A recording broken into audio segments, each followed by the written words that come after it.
Ketone bodies কি কি আছে বলো? আচ্ছা, তো কোনটা মোস্ট কমন?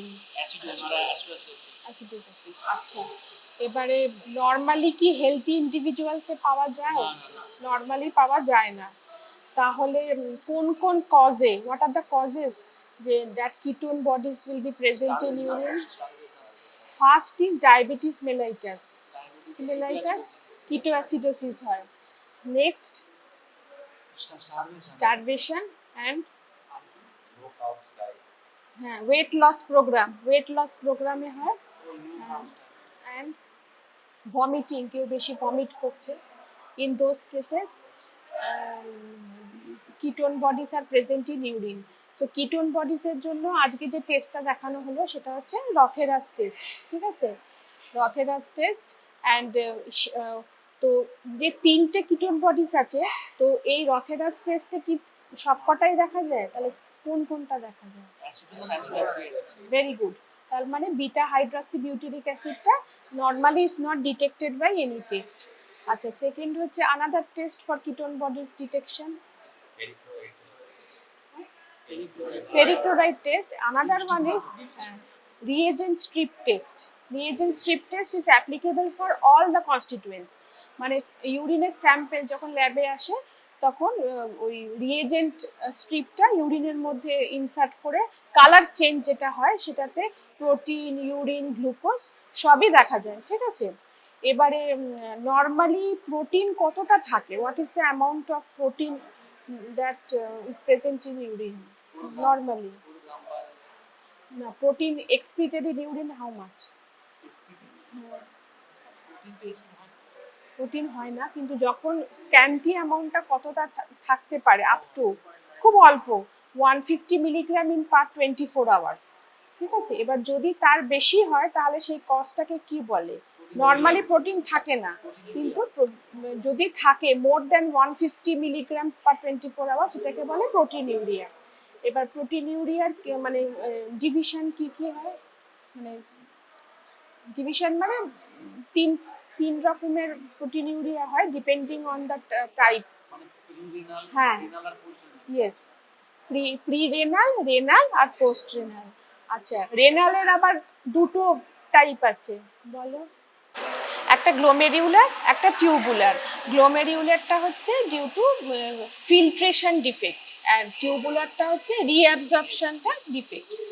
আচ্ছা, কিছু টেল সাম কজেস অফ প্রোটিনুরিয়া, কিছু কজ বলো। বার্ন ইনজুরি, ডায়াবেটিক নেফ্রোপ্যাথিতে হয়।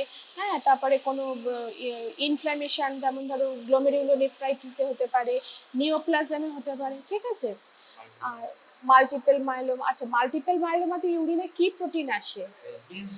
Benz Jones protein. তোমরা কি বেঞ্জ জোন্স প্রোটিনসের একটা থার্মাল বিহেভিয়ার আছে টিপিক্যাল, সেটা কি জানো? একটা টিপিক্যাল থার্মাল বিহেভিয়ার আছে। না, বেঞ্জ জোন্স প্রোটিনসের টিপিক্যাল থার্মাল বিহেভিয়ার মানে বেঞ্জ জোন্স প্রোটিনস তো ইউরিনে মাল্টিপল মাইলোমাতে পাওয়া যায়, আরেকটা কি কন্ডিশনে পাওয়া যেতে পারে? প্রাইমারি অ্যামাইলয়েডোসিসে পাওয়া যায়। ঠিক আছে, এবার বেঞ্জ জোন্স প্রোটিন যে যদি আমরা হিট করি, এই যে থার্মাল বিহেভিয়ার যেটা বলছি, যদি আমরা ধরো একটা স্যাম্পেলে বেঞ্জ জোন্স প্রোটিন আছে, সেই স্যাম্পেলটা যদি আমরা হিট করি তাহলে 40 to 60 ডিগ্রিজে একটা প্রেসিপিটেট হবে। ঠিক আছে, এবার তারপর যদি টেম্পারেচারটা আরো বাড়াই, 100 অবধি নিয়ে যাই, তাহলে প্রেসিপিটেটটা ডিসঅ্যাপিয়ার করে যাবে। কিন্তু আবার যখন আমরা কুল ডাউন করছি, 100 থেকে টেম্পারেচারটা নামাচ্ছি, যেই 60 ডিগ্রিজে আসবে আবার প্রেসিপিটেটটা রিঅ্যাপিয়ার করবে। This is a typical behaviour, thermal behaviour of Benz Jones protein. ঠিক আছে, তাহলে মোটামুটি আজকে একটু আলোচনা করা গেল। আর এছাড়া আগের দিন তোমরা গ্লুকোজ টেস্ট করেছো, তো গ্লুকোজের টেস্টের নাম কি? Benedict test. তো এক্সামে তোমাদের এই তিনটে টেস্টের মধ্যে যে কোনো দুটো টেস্ট করতে দেওয়া হয় প্র্যাকটিক্যাল। তো সবাই মোটামুটি করতে শিখে গেছো তো? আর কজগুলো জেনে নেবে, নর্মাল ভ্যালু আর কিসে বাড়ে। ঠিক আছে, এই কজগুলো জেনে নেবে। আর প্রোটিনের তো আমরা হিট টেস্টটা করলাম, বয়লিং টেস্ট বা হিট টেস্ট। প্রোটিনের আরো দুটো টেস্টের নাম বলতে পারবে? একটা যে বললাম ওই রিএজেন্ট স্ট্রিপ টেস্ট একটা, আর আরেকটা যে হিট টেস্ট যেটা আমরা করি that is not specific for protein. তো একটা স্পেসিফিক টেস্ট আছে দ্যাট ইজ কল, হ্যাঁ exactly, very good, sulphosalicylic acid test. That is the similar to heat test, মানে ইউরিনটা নিয়ে তার মধ্যে 2 ml সালফোস্যালিসাইলিক অ্যাসিডটা দিয়ে আমরা যদি হিট করি টার্বিডিটি আসবে, and turbidity may be caused by phosphate or by protein. So we have to give acetic acid 2 drops. If the precipitate dissolves, then it is due to phosphate, and if it does not dissolve, it is due to protein. এইভাবে differentiate করা যায়। তাহলে specific test is sulfosalicilylic acid test, and heat test is normally done in practical. আচ্ছা, আমরা এই test টিউবে 2/3 ভরছি, 2/3 urine নেওয়া হয়েছে, এটা ইউরিন আর এটা হচ্ছে অ্যাসিটিক অ্যাসিড, ঠিক আছে। তো একটা টেস্ট টিউবের আমরা 2/3 ইউরিন দিয়ে ভরলাম, সেটার এবার আপার 2 সেন্টিমিটার মতো আমরা হিট করব, হিট দ্য আপার পোর্শন। এবারে প্রিন্সিপাল হচ্ছে যে যখন আমরা ইউরিনটা হিট করছি তখন একটা টার্বিডিটি বা ক্লাউডিনেস ডেভেলপ করবে due to formation of a precipitate. এবারে সেই প্রেসিপিটেটটা can be due to either phosphate or protein.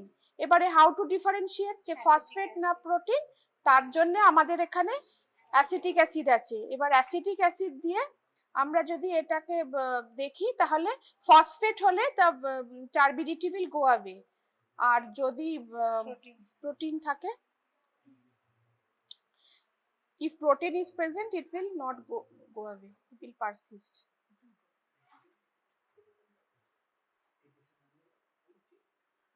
Turbidity is present, yes, so what does it confirm?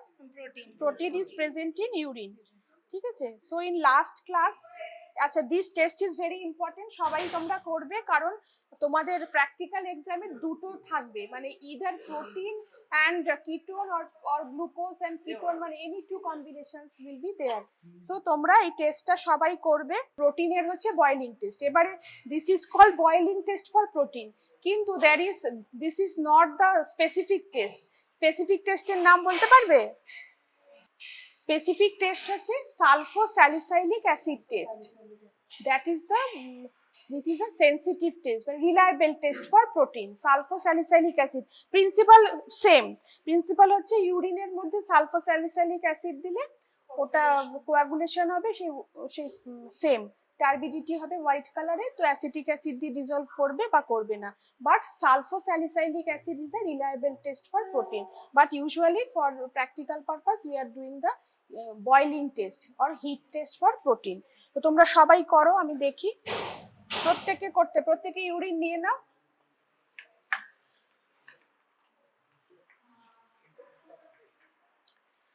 প্রোটিনের নরমাল ভ্যালু কত থাকে ইউরিনে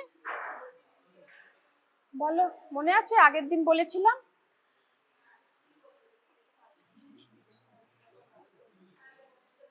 তন্নিষ্ঠা বলতে পারবে? না, less than 150 milligram in 24 hours, that is the normal value.